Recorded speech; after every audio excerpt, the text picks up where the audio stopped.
Hello, everyone. Thanks for taking the time to listen to this. I'm just going to quickly share a dream that I had about a week and a half ago. And I'm just going to get right into it. And I pray the Holy Spirit would minister to everyone listening to this and give you a sense of direction and urgency. So I saw the map of Africa outlined in red, like the graphics of an old TV from the 90s.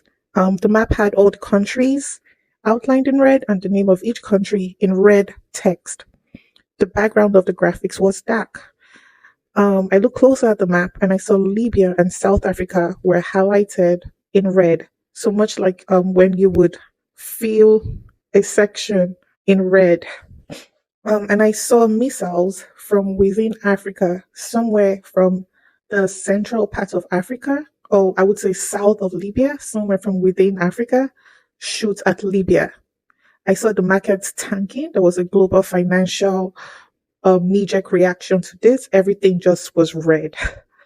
Um, I saw SA in red, so South Africa in red, but I was more concerned about the thought of missiles firing from within Africa at another African country that I couldn't even pay attention to what was going on with South Africa. And my mind was so focused on the part of the missiles that I just woke up from the dream, and that was the end of it. So I woke up feeling like something significant had happened in my sleep, and I was able to recall the night vision after I had prayed for God to show me everything clearly again. I sat with it for days, and I believe the understanding of the dream is this. Um, while Africa has had a lot of wars and conflicts, we've never had nation raise up arm against nation. We've had tribal wars, we've had wars within governments where there are coups and parties or groups trying to form their own government, but we've never actually gone on to fight each other in our modern history.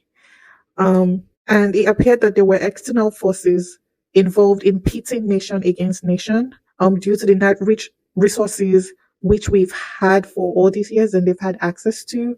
And with some of the political changes going across the African landscape, there was a sense of losing control.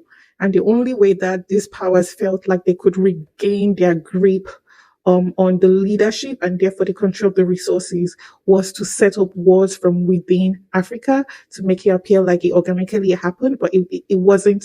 It was manipulated and controlled by some external powers. I'll just put it that way. You can figure out which countries might be involved in that kind of thing.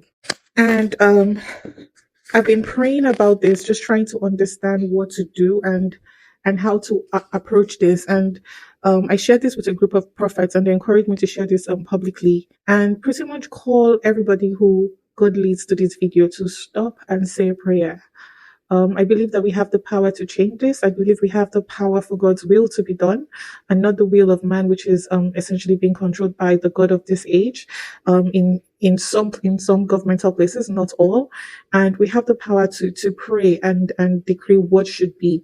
And so I would just ask that if God led you to this video, if somehow God made the algorithm show you this, that please take a moment of your day and pray. Pray for the leadership of Africa. Pray that African leaders will continue to be respectful and cordial with each other and not get drawn into a conflict. And just pray for God's wisdom and for God to surround the entire continent, to blanket the entire continent with his protection, and deliver us from whatever force might be trying to stir up this type of violence from within us. I felt strong that the point of this was to bring back the development of Africa, to slow it down several notches, to make it almost impossible to move, like being stuck in a quagmire, because this affected the entire continent, even though it seemed like Libya and South Africa were the ones who were basically going through some type of conflict. Again, I don't know why the situation with South Africa was happening. I was just blown away at the thought of us fighting each other, because that's just, I couldn't think of a reason. I was just stuck on that. But God bless you. Thanks for listening. If you were able to listen to the end of this, and I pray that the Holy Spirit leads you on what to do next.